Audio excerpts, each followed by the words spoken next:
खास एक प्रसाद म्हणजे कुठल्या दृष्टीने की आम्ही विष्णू याग केला होता। विष्णू यागामध्ये जे जे आम्ही विष्णूंना अर्पण केलं जातं त्याच्यामध्ये असणारं प्रसाद रूपी आम्हाला आलेलं हे जे मूर्तीच आहे ते आम्ही मुद्दामून त्यांना देत आहोत।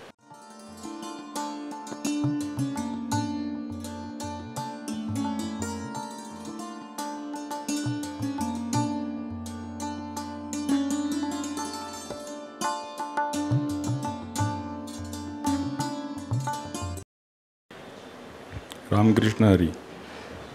खरं म्हणजे हा एवढा सुंदर कार्यक्रम झाला आहे। आणखीन दिव्योन्मेषमधल्या कविता त्यांनी इतक्या छान सादर केलेल्या आहेत की वेगळं मनोगत द्यायची खरं गरजच नाही आहे। मी पण अगदी मंत्रमुग्ध होऊन गेलो होतो।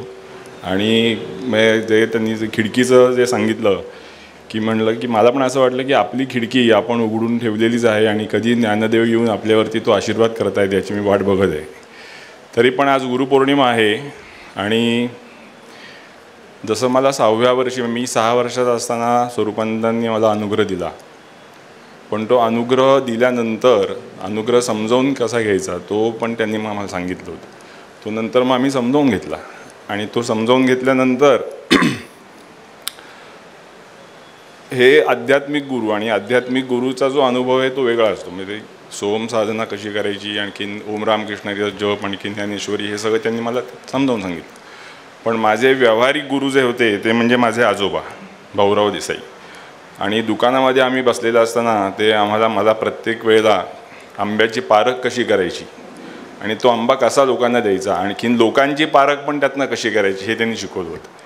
त्यांना आता प्रत्येकाला त्यांना प्रसाद द्यायची सवय होती की ते प्रत्येक एक आंबा तरी प्रत्येकाला असा प्रसाद म्हणून द्यायचे, तशी मला पण सवय लागली होती। आणि त्यामुळे हे सगळं जे आता इथे स्वामीकृपामध्ये चालू आहे हे त्यांचे आशीर्वाद आहेत।